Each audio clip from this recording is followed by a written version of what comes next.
raha matahora atao amin'ny syndikalista minimam-bolokorotana ny fanjakana.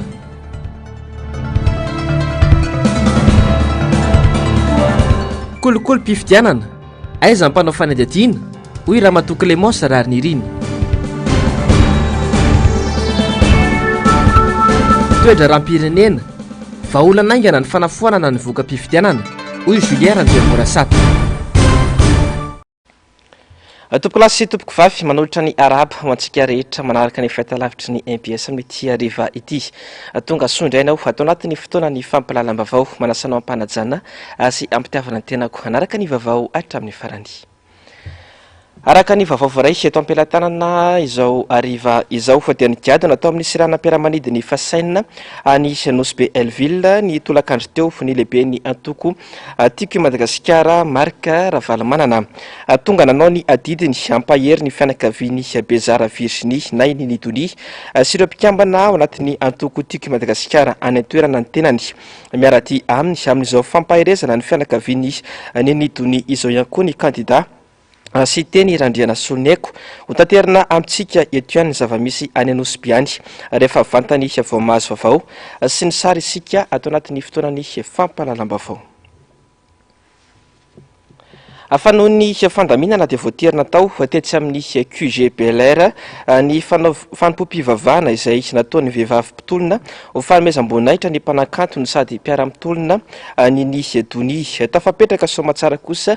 ny fehezam-boninkazo nataon'izy ireo tetsy Ambohijatovo na Denisa ary ny taratasy navoaka ny prefet nandrara izany omaly. Germain Benjanary sy Tahirinena. Teto amin'ny QG Bel Air Ampandrana no nanantanterahany ireo vehivavy ny fanomezam-boninahitra sy fahatsiarovana ny Bezara Virginie na i Nidony.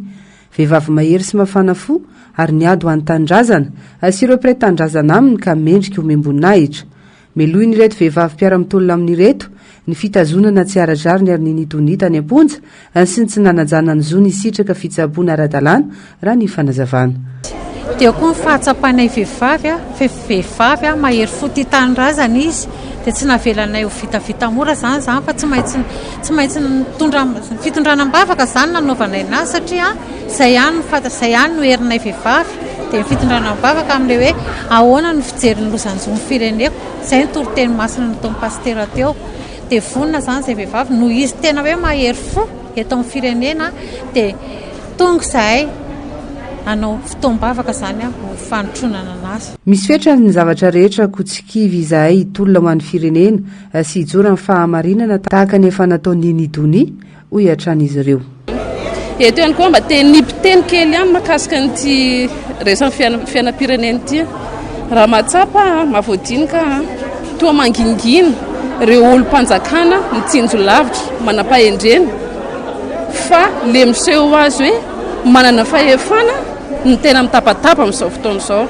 Tsy haiko hoe mieritreritra ve efa mahaneritreritra ny ala eto Madagasikara ve rehefa vita ny natao rehetrarehetra dia eto ny vahoaka malagasy minosaka ny tseran'ainy eto. Taorian'ny fanompom-pivavahana teto dia nizotra namonjy ny tsangam-bato teto Ambohijatovo ireto vehivavy ireto. Teo amin'ny tonelina Ambandia nefa no voasakana izy ireo ka solitena enina ihany no navela mitandro ny filaminana natra ireo voninkazo teo Ambohijatovo. Fafitao-pivavahana lehibe kosa notanterahana tetsy amin'ny fiangonana Loterana etsy Ambohibao androany. Notokanana sy nitsofandrano androany ny andiany sambatra ahitana mpiandry 770 amin'ny mahatseo tatoerana ny filohan'ny fiangonana Loterana Malagasy dia ny filoha lefitra no nitarika ity fotoan-dehibe ity. Germain Menjanary sy Tahirinena. Sambatra izay voavela ny elony sy voasarona ny fahotany. Epistily nosoratan'i Paoly ho an'ny Romanina toko 7 ka ny andiny ny 7. Tenin'Andriamanitra izay mirakitra afatra ho an'ny sakramenta 2 eo anivon'ny fiangonana. Mirakitra famelan-kely ka ho fandovanany fiainana mandrakizay.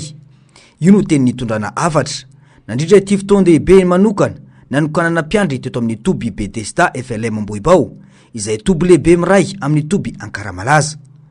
Ifanan'Andriamanitra raisika eo batisa masina io no mampianatra atsika am'izay sy fahaizantsika rehetra. Io tadidalantsika mandrakariva. Io no tsy nahatoganao tafapetraka ka ny trano mamy ka ny hazakaza eo amin'ny toby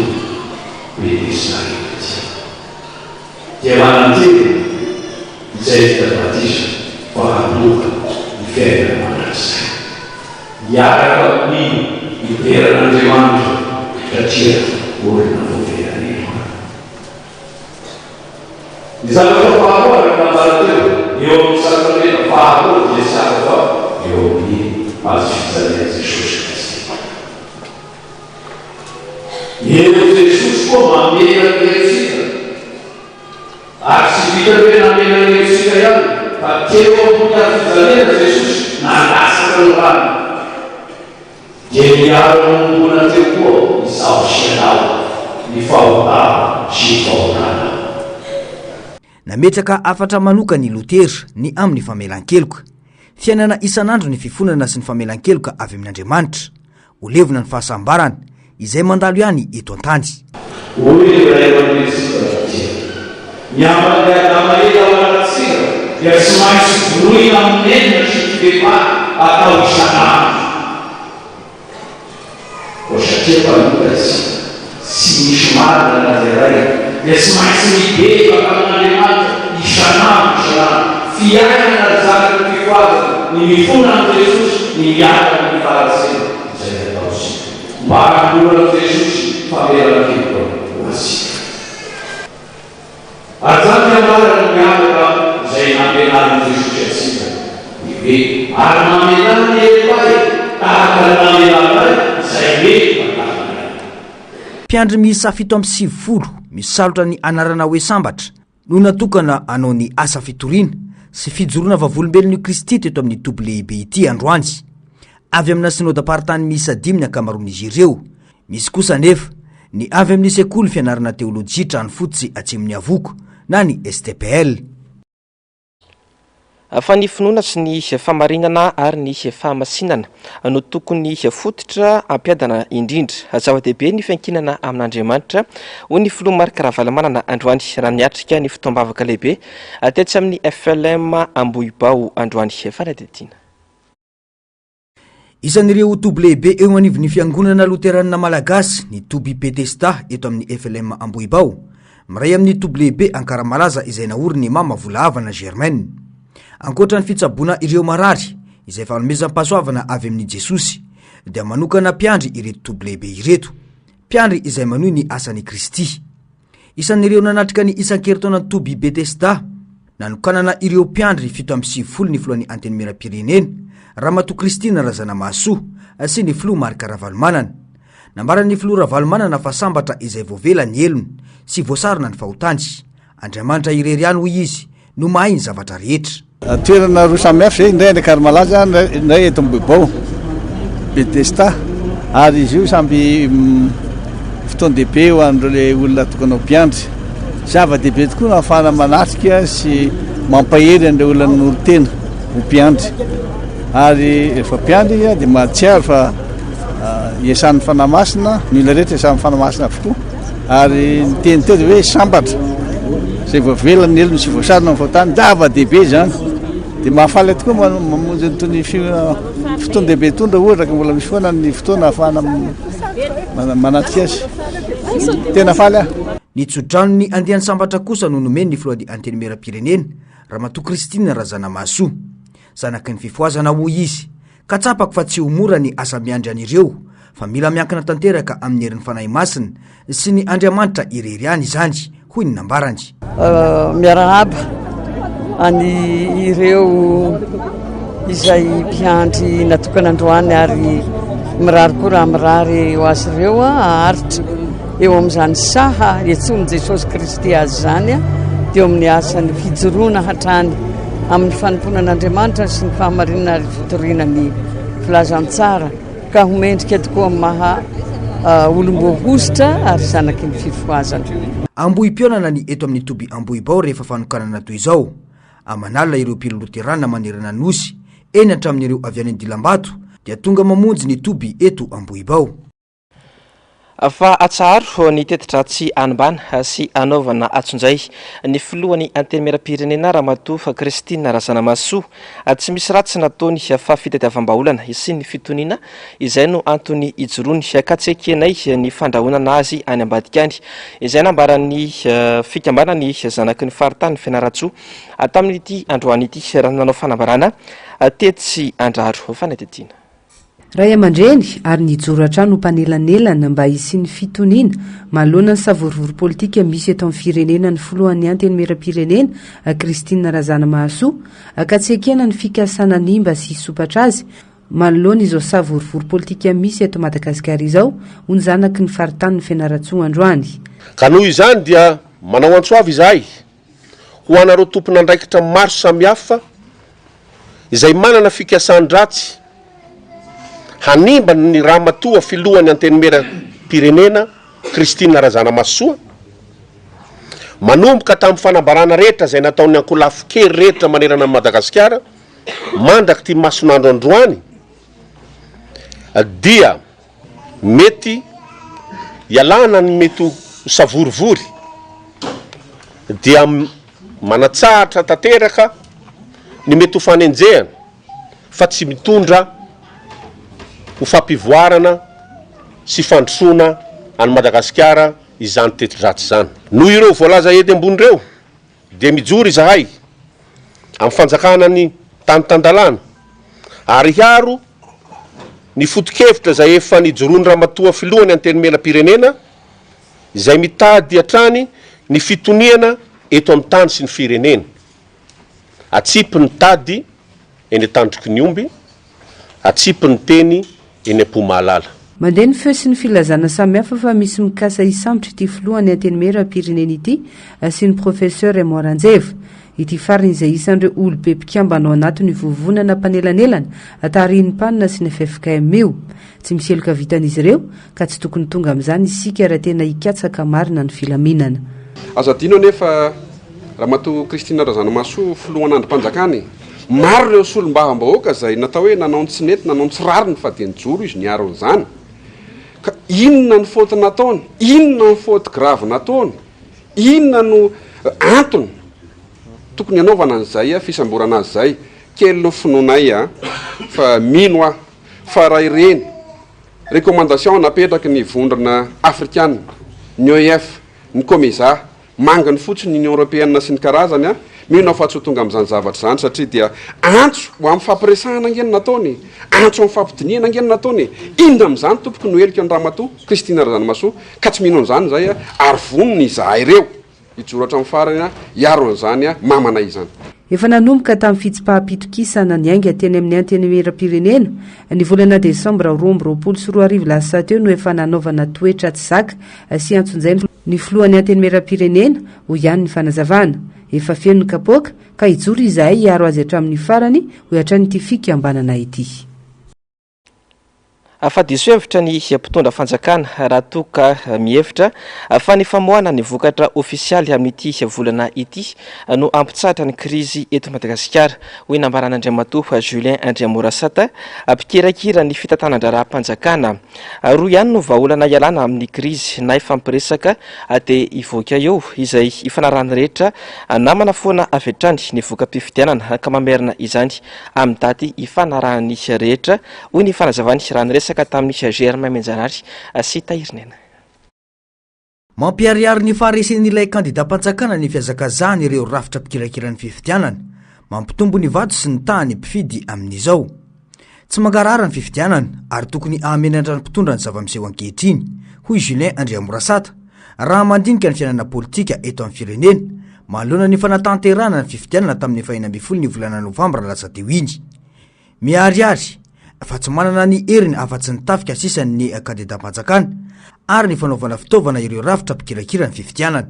Zay ngeny mahatonga le lalana miteny hoe misy matsy article 216 236 manasazy mihitsy le tsy fanaran-dalana rehetrarehetra ka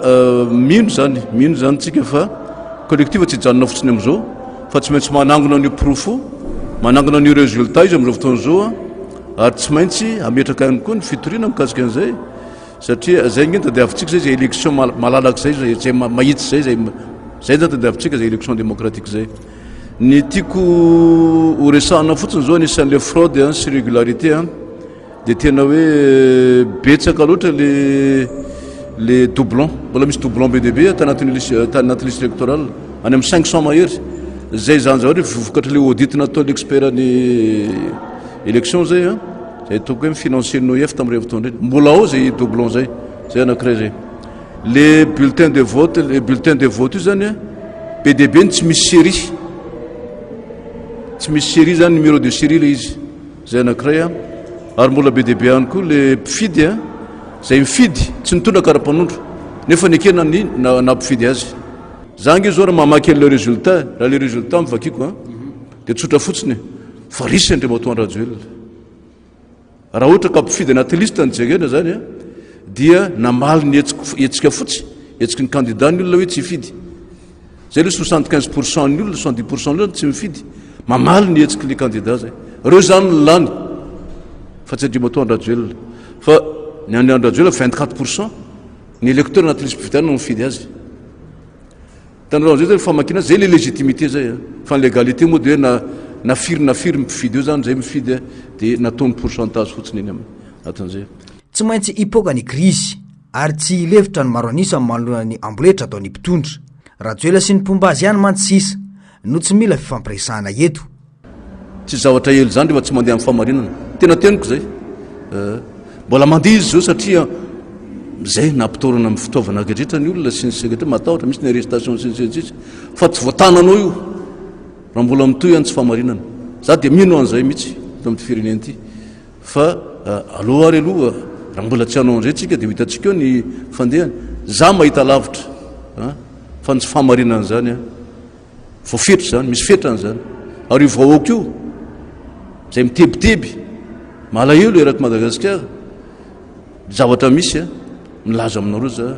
mety magnina izy any ampony any fa tsy mijanona amin'izao tsony io zay nataoko hoe mbola fotoana an'izao ny acteur getragetra aiza ve ny communauté mangataka an'izany ny observateur international mangataka ny observateur national mangataka an'izany ny plateforme mangataka ny olona getragetra mangataka an'izany zavatra zany itsika zany eo amin'ny fitondrana dia mbola hoe io tsisy atahorana io fa mandeha io satria légal io meo kely ianao ny définition légalité anatin'ilay izy vahaolana aingana ny fanafoanana iny fifidianana iny raha toka tsy fampiresaka ny mpitondra fanjakana dia sohevitra izy ireo raha toka mihevitra fa ny famoahana ny voka-pifidianana amin'ity volana ity dia ampy ifehezana ny krizy fa mahagaga kosa ny fanginan'ireo sampandraraha miandraikitra ny fanadihadiana mahalona ny kolokolo-pifidianana mibaribary ankehitriny hoy nambarany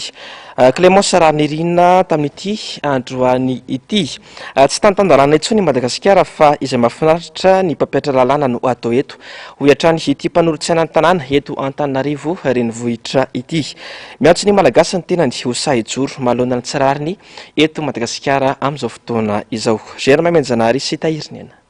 raha misy olona tokony ampiakarana fitsarana dia ny kandida larana fahatelo sy ireo mpiray tsykombakomba taminy ka nividy ny vatom-bahoaka hoy Clémence Ranirina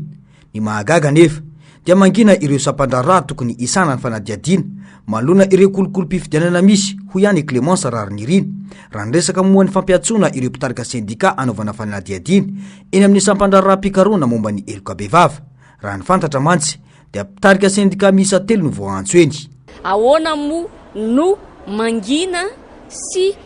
mini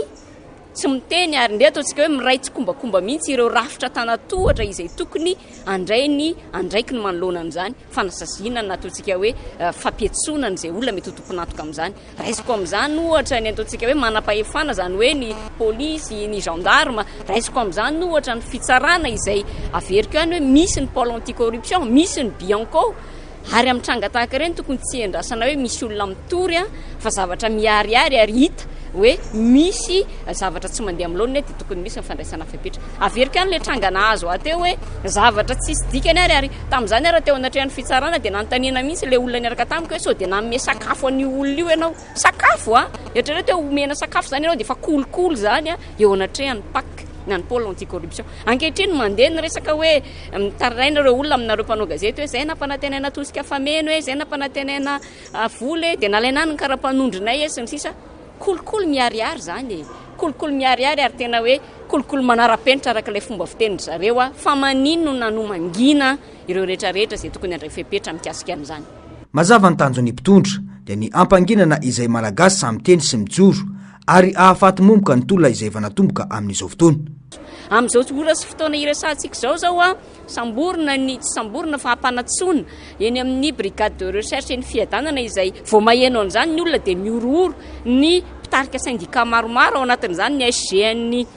SSM ao anatin'izany ny filopitarika andrandrana syndikaly mbola ao anatin'izany koa ny mpitarika ny CSS. Ny tiany zareo atongavana angamba ny fijeriko anazy dia hoe mihevitra izy fa ny syndicat no isan'ny angady nananana nampahombony tolona tamin'ny 2024 dia atao izay muselena na ampanginana na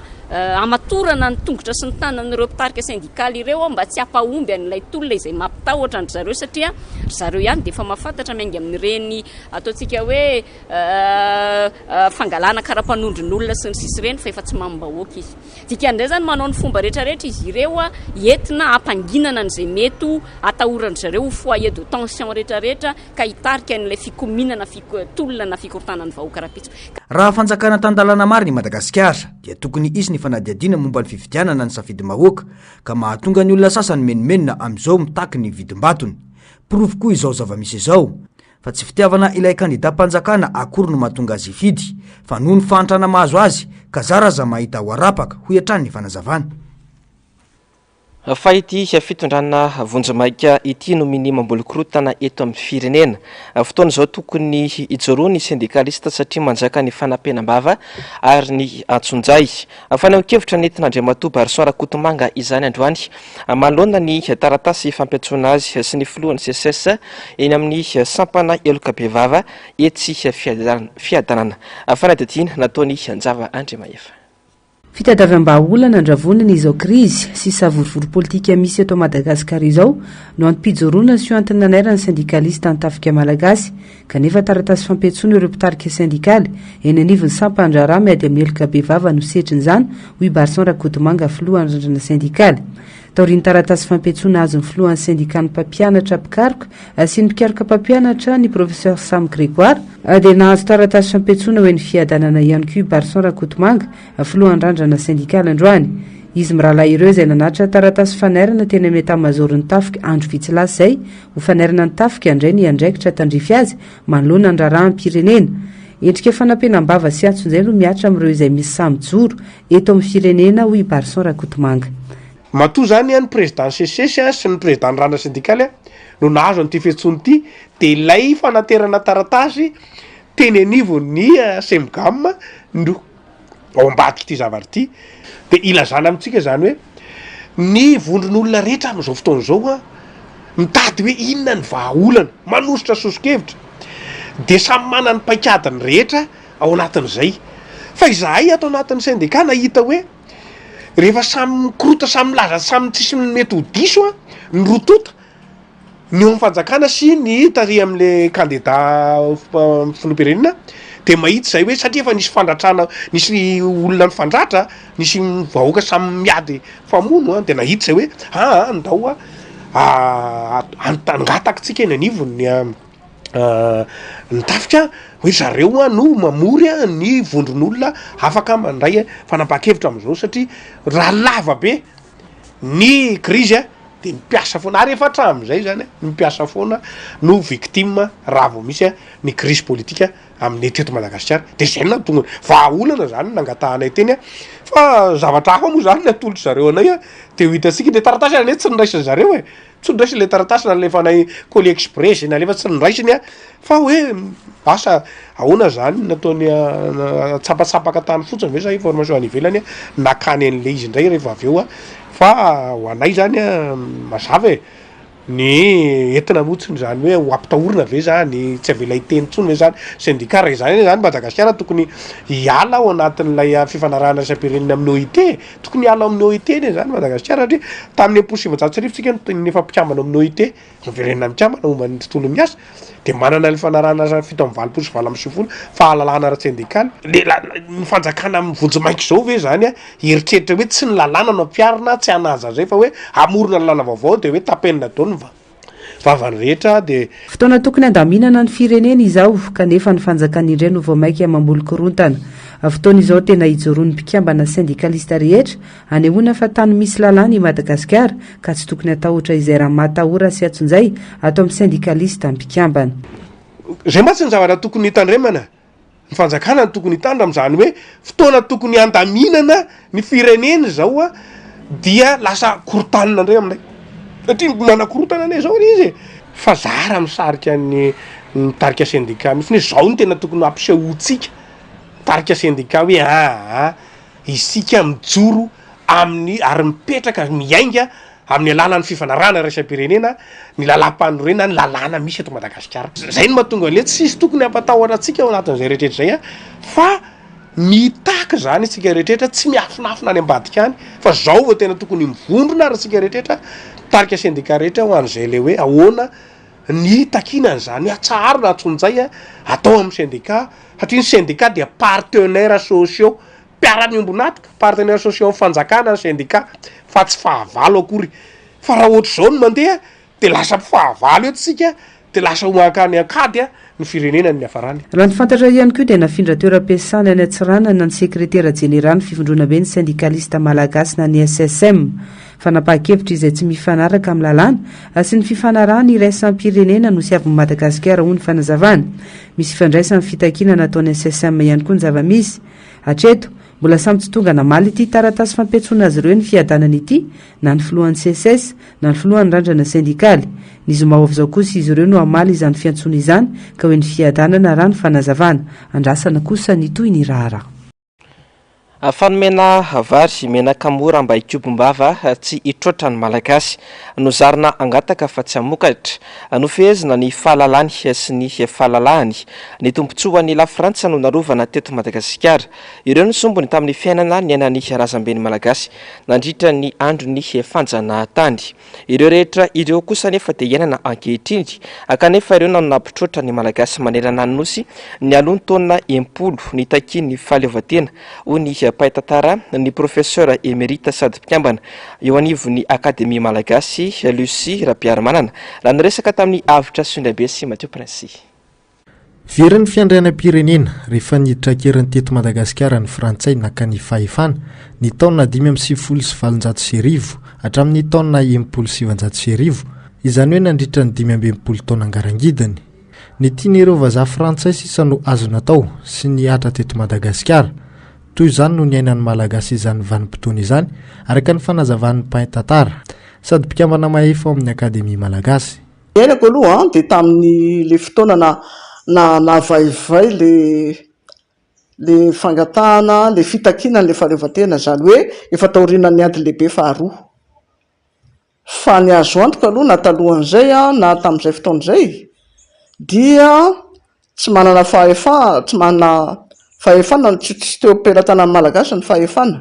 ary ny fahafahana milaza hevitra dia nanahirana kanefa na izany aza tsy azo lavina koa fa raha tetỳ an-drenivohitra na renivohiparitany zany na teto Antananarivo dia misy ny ara-dalàna zany hoe ajaina ny ara-dalàna ary ny mpitondra fanjakana dia tsy vitany hoe manaraka ny lalàna zany fa azo lazaina koa fa tsy nisy zany hoe kolokolo zany fa tsy misy le mpitondra tsy manara-dalàna na mpitondra mandray kolikoly fa dia amin'ny zanatany ianao dia tsy ny tompontsoanao mihitsy akory no arovana fa ny tompontsoan'ny voanjo frantsay na ny tompontsoan'ny frantsay any frantsa ohatra hoe raha maka ohatra ray ny vary tamin'izany dia ambany ny vidiny dia tena tsy misy zany olona tsy minambarina olona mahantraka nohony zany indrindra tao aorianany ady lehibe faharoa satria mora ny vary maninona ny vary mora ny vary satria mahazo fanampiana avy amin'ny fanjakana mihitsy ny vary mahatonga ny vary ny vidim-bary ambany satria nahoana manao an'izany ny fanjakana satria rehefa minambaly ny gasy de faly a de ninonina tsy fahafahany milaza miasala am'izany dia sarotra mipetraka zany le malagasy fa tsy mitroatra tsy manao fihetsiketsehana de malagasy ihany koa tamin'izany a dia voafehny karatra isan-da ka ny dikany hoe karatra isan-da raha ohatra atao banky tokany zany dikan'izany a de hoe rehefa lehilahy manomboka amin'ny 19 taona ka hatramin'ny 80 taona de tsy maintsy mandoha le lazain'ny malagasy tamin'izany hoe vidin-doha na hoe villoha arakaraky le faritra zay ny dikan'izay a de mampiseho ianao fa olona voazanaka fa tsy manana ny fahaleovantenanao de tamin'izany ihany koa a malagasy a dia voatery nanao a asa anterivozina tao ny prestation a tao ny réquisition a tao ihany koa ny smotique le smotique a de hoe sampandraharaha momba ny asa ho an'ny tombontsoam-bahoaka ka io a tsy hoe mandritra ny fanjanahantany manontolo akory fa tamin'ny vanim-potoana 10 taona teo eo na tena betsaka ny tombontsoan'ny voanjo ny colon de tiany hisy lalana eran'ny Madagasikara amoahana ny vokatra sy hitondrana ny entana avy any Frantsa zay atao melopatra ny eran'ny Madagasikara fa ny azo antoka de hoe ny asa anterivozina teto Madagasikara tsy afaka raha tsy tamin'ny taona 1979 zany hoe taoriana ny ady lehibe faharoa tsy ny teto indray ny vohitra irery ihany no nijorona nohitra ny famoretana sy ny fanjanahan'ny frantsay tamin'izany ny tolona ary tsy nemitra ny malagasy anarivo ny ireo namony ainy nanana anjara lehibe tamin'ny tolona ny mpanao gazety na teo aza ny fanenjehana samihafa ny tolom-bahoaka samihafa nanerana nosy no nahafahan'ny malagasy ny velatra tsy kelikely nanomboka ny taona 1779 ny tombontsoan'ny frantsay no narovana teto dikan'izany koa ny malagasy dia tsy afaka mihetsika sarotra be ny fanoherana kanefa na de nisy aza ny fanoheran'ny malagasy dia na de resy ary izy ireo tamin'izany fanoherana zany dia nytoy foana ny tolona ny joro foana le malagasy anohitra ny fanjanahantany na amin'ny fiainana andavanandro zany na amin'ny vanim-potoana sasatsasany ohatra tamin'ny vao nanafika ny frantsay tamin'ny 10/7/1970 dia nijoro na ny teto afovoatany zany indrindra ny mena lamba tety ampivoatany na tsy nisy raha teto amin'ny Antananarivo fa ivelana Antananarivo de nijoro ihany koa ny fanoherana tamin'ny faritra hafa teto Madagasikara de ohatra nisy tamin'ny faha 9 ny volana May 1970 zany nisy filaharana an-dalambe voalohany indrindra teto Antananarivo nanohitra ny fanjanahantany ny asanareo mpanao gazety zany tamin'izany fotoana zany de asa masina mihitsy le fanao gazety satria mampitombo ny kolotsaina mampitatra mampihely ny kolotsaina malagasy de tateoriana tamin'ny nanomboka tamin'ny taopolo faharoapolo année 20 zany dia niditra tamin'ny sehatra politika ny mpanao gazety na de mafy ara ny nazo nandrivorivo ny fanenjehana de hatramin'izay fotoana zay ka hatramin'ny farany de ny gazety no fomba fanoherana sy fitakiana teo amin'ny lafiny politika dia akoatran'ny fitolomana teo amin'ny lafiny gazety zany mampiseho ny fitakiana de nisy zany antoko politika toan'ny MDRM zay faren'ny rehetra ngamba de misy koa ny PDM antoko demokratika malagasy parti demokratika malagasy ny mouvement social malagasy sy ny sahala am'izany nanomboka tamin'ny 1970 ka mandrapatonga ny fahaleovantena dia nitolona tamin'ny fomba ara-dalàna zany ny malagasy tao anatina antoko politika sy tamin'ny alalan'ny gazety fa nisy ihany koa moa rahantsika malala ny fijoroana tamin'ny tolonany tampiadiana tamin'ny 7 fa ninninna fisehoany a dia nijoro le malagasy hanohitra ny fanjanahantany a ray zay ary ny fanoerana tsy azo tenenina fotsiny hoe faritra tetsy na faritra teroa fa irany Madagasikara dia nijoro le malagasy a itolona hanohitra ny fanjanahantany. 13 taona tioarina nahazona ny fahaleovantena dia miverina ny tantara. Olona mizaka ny zoam-pirenena frantsay nahazo fahefana tamin'ny Kery nanomboka ny taona 2004. Vokany gejaina ny malagasy. Ny varimora sy ny tosika fameno no anakomana ny vavany. Ferana ny fahafahana sy ny fahalalany. Manjaka ny jadona ka izay samy joro rehetra dia hiarany ramatahory isan-karazany. Anjaran'ny olom-pirenena tsirairay ny mandinika sy mandray ny andraikitra tandrify azy raha te hiala amin'izay fanjanahantany izay ka hiady ho an'ny tena fahaleovantena.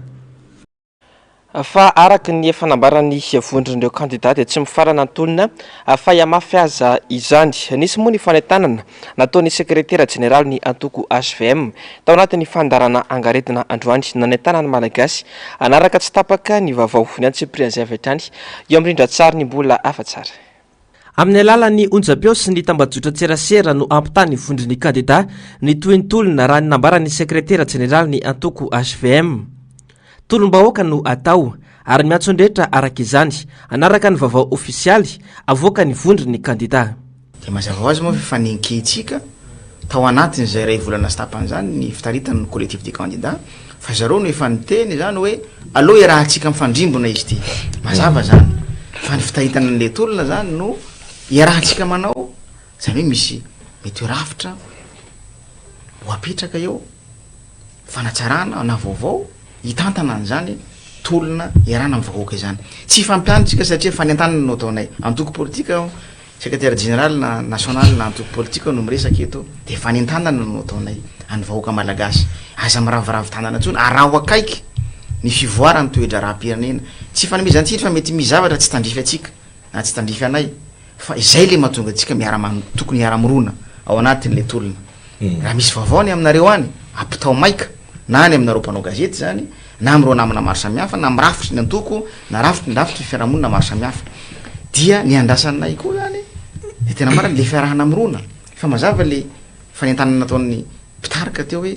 tsy ho henkehitsika io amin'izao fotsiny fa tsy maintsika handroso tolo-kevitra, tsy maintsika hitaky, tsy maintsika hanao zay azo atao rehetrarehetra mba ahafahantsika manala ny jadona ary manala ny ataontsika hoe fahefam-panjakana izay ho apetraka amboletra aorian'ny 30 volana desambra ho avy izao. Ny fandarana angaredona, ny fampalalam-bavao, ny fanarahanao ireo pejy miaraty amin'ny vondron'ny kandida dia fitaovana azahoanao manaraka izay fampitambavao izay. Fa araka ny vaovao nambarantsika tany ampiandohany zao vaovao izao dia tonga nampahery ny fianakavian'ny Bezara Virginie na iny Doni any Nosbe any ny Front National ny antoko Tika Madagasikara marika Ravalomanana sy ny antoko PSD notarihan'ny Siteny Randriana Soniaiko tsy rariny ary tsy azo ekena ny zavatra natao any ny Doni ny fanaiko moa ny rehetra fa dia hotohizana ny tolona nataony dia ny fiarovana ny malagasy ary ny famarinana araka izao sary hitantsika amin'ny fahitalavitra izao zany ny zavamisy any Nosbe any amin'izao fotoana izao. Hotohizantsika kosa ny fotoanany fampalalam-baovao. Hojerena misimisy kokoa ny teti-bola tokana ho an'ny tsy fandriam-pahalemana ny fitsaboana sy ny sosialim-bahoaka maro samihafa mandritra ny fandaniana. Ny teti-bola mpanjakana 420 ny solombavam-bahoaka Madagasikara Ratsimbazafi Alain fantatra fa iverina amin'ny aratsinainy 17 novambra ho avy izao ny fivoriana ara-potoana faharoa eny anivon'ny anteny miram-pirenena araka ny fivorian'ny Bromaritra omaly rehefa niatona nandritra ny iray volana izay avitra Sondrabe sy Mateo Princy. Niatona nandritra ny iray volana teo eo ny fivoriana ara-potoana faharoa teny amin'ny anteny miram-pirenena noho ny fampelezan-kevitra.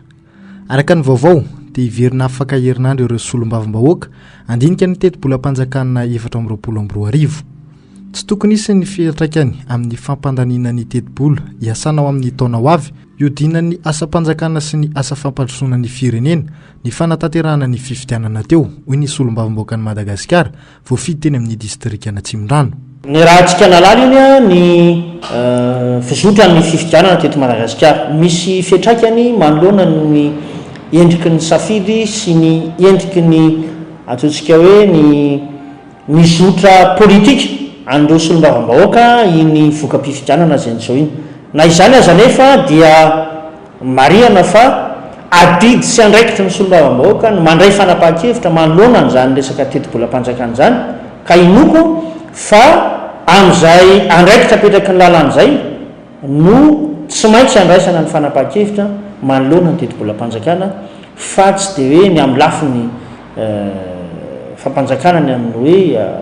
endrika politika samihafa koa. Miainga amin'ny fiainam-bahoaka sy ny zava-misy io koa ny fanamafisana ny fandiniana ny fiahina ara-tsosialy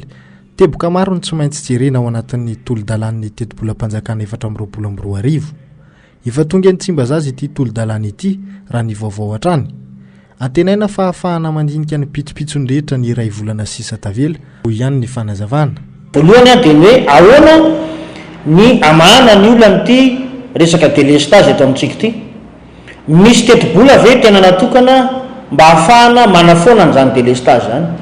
Manahoana misy teti-bola ve ahafahana mamaha ny olan'ny rano satria na dia ato anatin'ny vanim-potoana amin'ny fahavaratra ary tsika zao a dia mbola misy ireo faritra zay tena hoe manana olana amin'izay famatsiana amin'izay. Ny fahatelo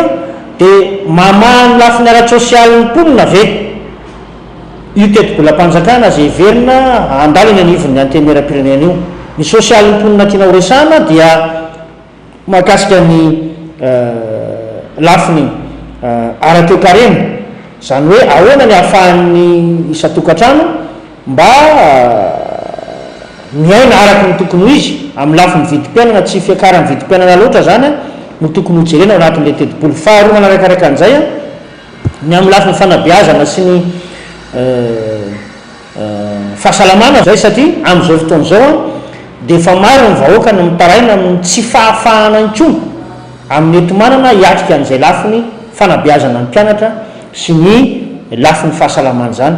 ary anisan'ny tsy adino ao anatin'izay lafiny hoe tafiditra ao anatin'ny sosialin'ny vahoaka ihany dia ity tsy fandripahalemana zay miseho ity satria raha ny efa taona farany tsangatanana ho fampandanina izay teti-bola avy amin'ny governemanta no nisongadina teo amin'ny androm-panjakana roa mpikirakira lalàna sy ny mpitondra ny etaetam-bahoaka ho an'ity taona ity dia nampidirina tanaty lahadinika ny fanitsinan'ny teti-bolam-panjakana 2024. Fa ao anatin'ny aya tanteraka ny orinasa eto Madagasikara noho ny toetra raha misy amin'izao fotoana izao manantana ny krizy efa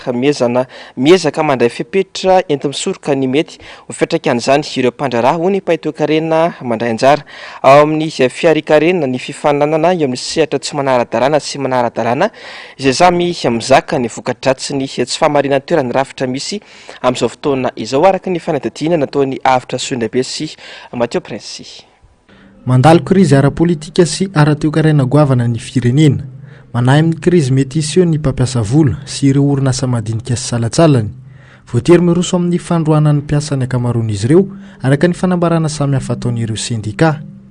Manana anjara toerana lehibe amin'ny fahamarinana toeran'ny orinasa madinika sy ny salatsalany ny toedra ara-politika ho an'ny firenena toa ny Madagasikara hoy ny mpahay toekarena. Mitomba nefa ny filana rehefa faran'ny taona toy izao. Manatombo kokoa ny fanafarana sy ny fandaniana ho an'ny orinasa sy ny tsirairay. Rehefa be dia be ny zavatra tsy fantatra dia ny PME na ny orinasa salatsalany sy madinika reny zany a dia isan'ny ataontsika hoe fa mandinika izy amin'ny hoe fomba ahoana ny atrehany ny amin'ny zavatra mety hitranga na dia mbola tsy fantatra raha hoe izao ny tena hitranga. Tsy maintsy efa mamina vina ihany koa izy raha sanatria ka miaratsy ny toedra raha dia tsy maintsy andefa chômage teknika izy. Zay zavatra zay a manaratsy ny toekarena zay satria ilay famokarana zany aloha dia mety istagna na hiena. Dia fantatsika fa rehefa hiditra faran'ny taona ny eto Madagasikara dia betsaka ny fanondranana ny fanafarana eto importation. Misy ihany koa ny importation incompressible zay miampy kely amin'ny faran'ny taona iny. olana hafa ihany koa ny fepetra takin'ny mpampiasa manoloana ny mari-paizana sy ny traika ivilaina amin'ny toeram-piasany iray voatery miroso amin'ny famokarana tsy ara-dalàna na informel ny akamaroan'ny olona voakasika misy anjara briketiny ireny orinasa tsy manara-dalàna ireny araka izany eo amin'ny sehatra ekonomika ka tsy tokony tsontsoniavana. Ny sehatra ny informel aloha dia tsara manamarika fa isan'ny mamelona ny toe-kareny Madagasikara na satria zany izy io dia ataontsika hoe karazana reservoirana asa. Rehefa tsy mahita asa ny olona tsy maintsy lasa izy mivarotra. Tsy tokony ho tsinitsiniavana io zany. Tokony andraisan'ny mpitondra fanapa-kevitra lehibe zany manahoana ny fomba ahafahantsika mitazona an'ireto sehatra informel reto amelona an'ilay toe-karena satria mamelona tokantrano marobe izy io. Lalànan'ny asa aloha misy teoria anankiray hoe 100 ny asa isa-taona dia potika ao amin'ny sehatra anankiray dia tokony misy 100 miforona zany mba ahafahana mibalanse an'izay asa zay mba tsy ho very zany le olona 100 reny. Ny zavatra hitantsika zany nefa hoe mitombo ny sehatra informel stratégie de survie io dia tsy maharaka zany tsika mamokatra asa mamorona asa ka hany ka lasa manao an'izay sehatra informel zay. Varotra moa ny tena hitantsika aminazy raha ny eto amin'ny Madagasikara varotra sy ny fambolena madinidinika activité génératrice de revenu ireny io zany ilaina fahamailona be satria isan'ny ahafahana midéterminer ahafahana maminavina fa ho stable ny famokarana amin'ny herintaona na tsy ho ampy satria izy secteur izy sehatra asa zany iamafy rehefa le misy an'le mahavita mamorona asa 100 izy dia miamafy ny secteur iny. Singiray amantarana ny fahasimban'ny toe-karena koa ny fitodonganan'ny ariary io efa tafiakatra 7,704 ariary indray manko ny ray euro raha nitolakandro teo. 5 volana tsy nisitraka rano fisotro madio avy amin'ny Jirama ireo mponina any amin'ny fokotany Ampandrinomby sy ny manodidina. Tsy niva ny olana na dia efa nisy aza ny fitokonana nataon'izy ireo tamin'ny andron'ny omaly ariva. Itoy ny hetsika ataon'izy ireo raha miny manao be marenina ny tompon'andraikitra fanadidina nataon'ny Njava Andriamaefa. Tsy mbola niva ny olana fatapahan-drano efa mambolana maro ety Ampandrinomby sy ny manodidina hatramin'ny androany dia efa nisy aza ny fitokonana fanairana sy fidinana an-dalambe nataon'ny mponina teny an-toerana omaly ariva. Ho aneto fokotany Mahatazana tsara honenana mbola ny kilometatra maro miala lavitra ny toerana misy azy ireo ny mponina ny maka-rano ary manakara mampatsaka rano arivo ariary hatramin'ny 500 ariary ny iray bidon. Mbola tsy miva mihitsy satria rano araisiterina zany netin-dralahy teto omaly ariva dia ino no zaraina teo zany fa raha ny hoe olana loatra amin'izao tsy mbola vava zao tena eto hoe ary kerana zao tony nalaina dia tony zany raha vao ohatra hoe karama makany tony dia ambidindrareo 500 sy arivo tony aty na varavakely ny arivo dia zay foana zany ny iainana eto tanàna zany hoe tena tsisy mivoarana mihitsy zany le tanàna eo amin'ny lafiny rano zany tena ijaliana mafy mihitsy. Mbola tsy mivaly fa mbola nanao fangatana fotsiny izay vahoaka maly hoe mba alefa mizaly rano fa efa teo amin'ny 5 volana teo izy tsy nandeha mihitsiny dia ny olona amin'izao lasa mividy rano 5 000 ny ray bidon dia anefara do amin'ny fiakarana be iny dia ohatranay zao tsy afaka mandeha mitondra bidon dia tsy maintsy mijanona amin'ilay 5 000 ny ray. Ny lamba zao amin'izao efa tena efa rogony maloto daholo izay anaovana maimaika izay akanjo ilaina maimaika ihany ny anaovana fa tsisy hoe lefa taloha mijanona ihany. Raha nambaran'ireo mponina efa ho 5 volana izao no tapaka tanteraka tsy nandeha intsony rano Jirama teny an-toerana. Ny faktura nefa mitomboka ihany isam-bolana dia tena mahagaga aza ho ireo mponina dia miakatra ny vola aloha ao anaty faktura kanefa ny rano tsy mandeha akory. Tena sady mahakamo amin'ilay izy le rano efa tsy mandeha fa anatin'ny 5 volana tonga vanao faktura mbola miakatra n'olona teo taloha zany anay 3 arivo zao tonga dia 2 alina dia ny amin'ny compteur anay tsy miova ny sifra nefa ny faktura tonga miova ny prix. Le rano efa tapaka 10 efa golona mialohan'ity faktura ity zany ty faktura oktobra dia ny tao alohan'ity efa tsy nandeha foana dia izy zay mbola tonga ihany ty. Ilazany mbola noho ny grevy ireto mponina ety Ampandrinomby sy ny manodidina ireto raha toa ka miny manao be mareny ireo tompon'andraikitra amin'izao toe-javatra izao. Afatoin'ilay raharaha fifampitifirana ka nafatessan'olona 5 izay tetsy Andohamandry Seza Omaly tena moka fanambarana teo anivon'ny Istat ny atoandro teo. Nilaza izy ireo fa tale teo aloha ny iray amin'ireo maty notifiriny zandary ireo saingy tsy misy idiran'ny Istat ity raharaha ity. Fiara-panjakana tsy mbola naveriny ity tale teo aloha ity ihany koa ilay fiara tsy mataho-dalana nentina saika anaovana asa ratsy. Efa nisy ihany koa moa ny fandefasana taratasy tamin'ity tale teo aloha ity mba hamerenana ny fiara saingy tsy naveriny izany. Andrasantsika moa zany ny toy n'ity vaovao ity. Vaovao tsy fandriampahalemana kosa indray. Mirongatra ny asan-jiolahy tsy atsatsy an-tanàna mampiteny moana ny zava-misy satria dia efa miatraika amanana mihitsy izany. Afantatra fa dia mpandraraha iray nolasebatry ny asan-jiolahy atao tsiromandidy ny alatsinainy lasa teo. Naratra mafy vokatra izany ny rem-pianakaviana ka voatery manaraka fihetsabona amin'izao fotoana izao. Mitatitra amintsika ny antsipirian'izay vaovao izay Injavandriamaefa sy Andry Rakotomalala. Renim-pianakaviana iray araika amin'ny 30 taona mpandraraha avy any Andranovao Maintirano notafian'ny Jolay tao atsara lalàna tsiroana mandidina alatsinainy hariva lasa teo tokony tamin'ny fitoratany ho any. Jolay maromaro mirongo fitaovam-piadiana toy ny basy, antsy ary lefy nanoliditra ankeriny tao amin'ny trano fonenana ity renim-pianakaviana ity. Namono sy nanindronantsy avy hatrany ireo Jolay raha niezaka nanohitra ity renim-pianakaviana ity rehefa nitaky vola tamin'ireo olon-dratsy. Rehefa mivoa amin'izay ilay trano ilay tao ambadika tonga dia namono zareo, tonga dia nitsondromo zareo antsy teo amin'ny nono ilay vehivavy satria tsy namoaka vola. Dia goaka be ny nono, tena raha be mihitsy. Dia ny ao ambanin'ny vavafony koa voatsondrona antsy. Dia lasany daholo ny telefona, ny entana tao an-trano. Fa zareo mbola tsy nalasa vola fa saky fotsiny lasany zareo miaraka amin'ny telefona. Tsisy vola tao ilay saky? Tsisy vola tao anatin'ilay saky dia lasany miravaka volamena ny rojo. Tsindronandro telo no nahazo ity renim-pianakaviana ity raha ny fanazavany hatrany. Teo amin'ny nono ny roa ary teo amin'ny sandriny ny iray. Efa manaraka fitsaboana eny amin'ny hopitaly kosa ny tenany ary tsy misy ahina ny ainy. Miroro tanteraka amin'ny trangana tsy fandriampahalemana ny mponina ao soroan'ny mandidy amin'izao satria matety pitranga ny fanafiana amin'ny tapiadiana tahaka izao any an-toerana raha ny loharanom-bavao hatrany. Tsy ny any tsoroan'ny mandidy ihany no mitaraina vokatry ho asandalo mandripakolona io fa saika ny faritra rehetra eto Madagasikara. Lazaina fa efa foana tanteraka ny asandalo sy ny asan-jolay eto Madagasikara kanefa izao no mahazo ny malagasy. Ahetsika marobe sy andaniana vola be ny tafika amin'ny fiarovana ny sezan'ny mpitondra ary atao ary fitaovana sy zaraina fitaovana mahery vaika rehetra hanakanana ny hetsiky ny olom-pirenena amin'ny takon'izony. Ankilana nefa miravoravo tanana sy miady irery amin'ny asan-jolay ny ankamaroan'ny mponina ny ambany ravikazo rehetrany. Eo amin'ny maresaka iraisam-pirenena indray ny fanaiky Israely sy Hamas fa samy amotsitra takalonaina ary ampitsatra ny ady mandritra ny efatrandro avy. Raha mpitso no vinavinaina anomboan'izany fifanakalozana izany fanatadiana nataon'ny Ravira Zafimaina sy mbola afa-tsara.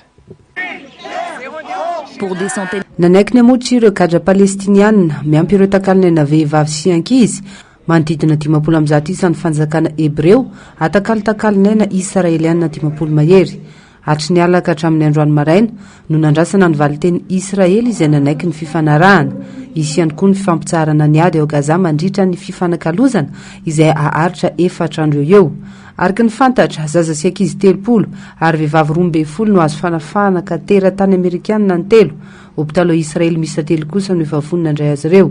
Tsy hivona fa Israelianina 700 no nisy nakan-kerina nandritra ny fanafiana nataony Hamas ny 7 oktobra lasa teo.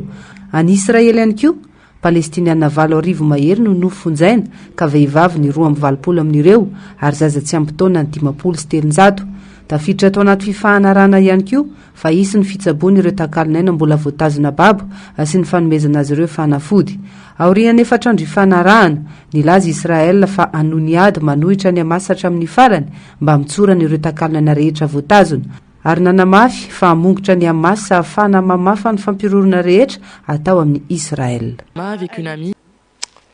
Amaranantsika ny vaovao amin'ity ariva ity mamofona tsindry hatreny amin'ny fitsarana ny ady tany etsy amin'ny kianjana Andraisoro amin'izao fotoana izao. Ny roso tamin'ny fandravana tamboho iray mantsy androany ireo milaza manao tetikasa ny fiadidinan'ny Repoblika eo amin'ilay kianja. Tsy manara-dalàna ny fandravana ara-piakatra andrarà ny tompony tany hoy ny mpisolo vava androany. Ankoatra izay dia mampametra-panontaniana ny herisetra ka sain'ireo milaza fa anao tetikasa natao tamin'ny mpanao gazety tonga nanangom-bavao teny antoerana ny ariva teo. Avitra Sondrabe sy Mathieu Prince.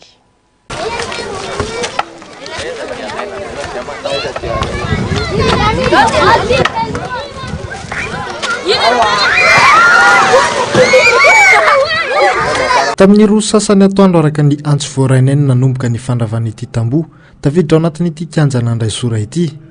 Raha ny hita tety antoerana dia efa misy fahazondalana avy amin'ny commune nanorenina ilay tamboho ahitana ny tsatokazon'ny kianja. Efa mambolana maro no nisy disadisy ity kianja ity. Efa niakatra teny amin'ny fitsarana ny raharaha izay fanenjana ny sefokotany sy ny lefitra ny fokotan'ny ao Antsaronenana, ny sefokotany Andraisoro ary ny fikambanana eny atoerana nomen'ny tompony tany alalana ampiasa azy. Tetikasa filoham-pirenena araka ity taratasy ity no atao eto amin'ity toerana ity. Tsy mbola nisy hatramin'ny androany nefa ny takelaka fampahafantariny tetikasa io. Tsy nisy ny expropriation ka mahatonga ny tompony tany miady hatramin'izao araka ny fanazavan'ny mpisolo vava. Suspension de construction nangatahan'ireo olona nandravan'ny tamboho ary ny 24 Novambra izao ny didiny ivoaka. Narahana daholo zany ny sanambaratonga ny procédure sy ny formalité administrative rehetra. Tsy nisy zany resaka projet présidentiel zany fa entina andemidemena saina fotsiny zany fa raha nisy zany efa miprésenteny zareo hatramin'ny voany takany ny tompona tany sy ny vahoaka mpampiasany tany hoe ay zara le taratasy milaza fa objet-na projet présidentiel ty toerana ity. Tsisy afa-tsy ny ordre de service tompoko ny taratasy nomeny zareo miprésentena hatrany amin'ny fitsarana ka io ny zestiavany rehareany hoe ara-dalàna ny taratasy anananay. Zareo nefa mitory foana nangataka izy zany napiditra bref délai amintsika miteny zao izay mbola en cours moa zany izy tsy miandra le voandidy amin'ny zoma io fa io to dia mitondra vahoaka tsy fantakeko roborava izy ireo rendray no entina mandravarava fananan'olona. Raha ny nambarana nanatry maso dia sefokotany efatra ny tao anatin'ireto olona tonga nanatrika ny fandravana ireto. Rehefa nanantona azy ireo izahay anefa nangona ny vaovao dia toy izao ny zavanitranga.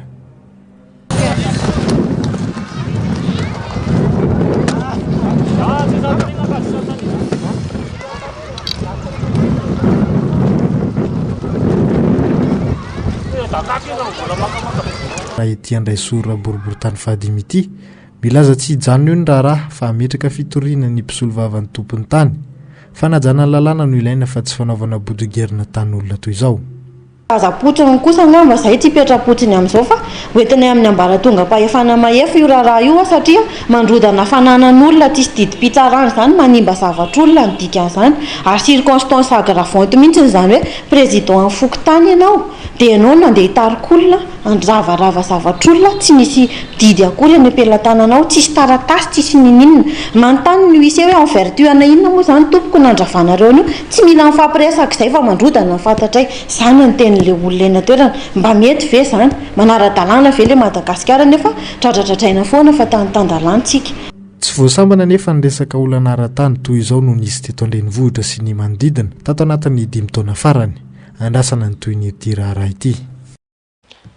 Dia izay ankoa ry tompoko lasy sy tompoko vavy netiko manakatona tanteraka ny fotoana ny fampahalalam-baovao tamin'ity androany ity hisoraka ianao nanaraka izany hatramin'ny farany tahaka ny mazatra ny fandarana ahona marina sy ny Global News no arahinao aorian'izao fotoana ny fampahalalam-baovao izao. Aorian'izay kosa ny horonan-tsary indray amin'izao mitondra lohateny hoe retour à la fac ny sampana fampahalalam-baovao dia manome fotoana anao amin'ny rahampitso indray ry tompoko lasy sy tompoko vavy. Veloma tompoko.